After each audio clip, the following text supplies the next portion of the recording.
Šta nam je naređeno drugom zapovešću Božjom? Da ne obožavamo nikoga drugog osim jednoga Boga.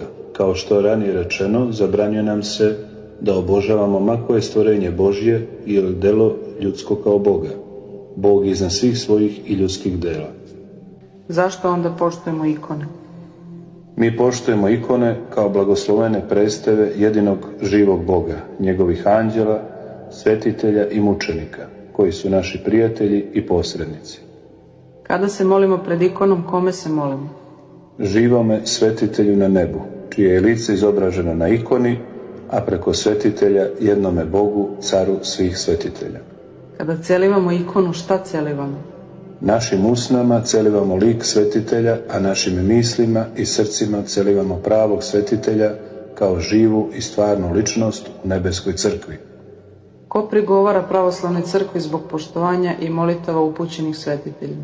Isključivi protestanti koji nisu imali duhovnog iskustva u zajedničarenju sa svetiteljima i koji ne razumeju da je glavno Hristovo delo u tome da od vernih i preporođenih ljudi stvori porodicu Božju sa najbližim odnosima i dodirom Božje dece na nebu i Božje dece na zemlji.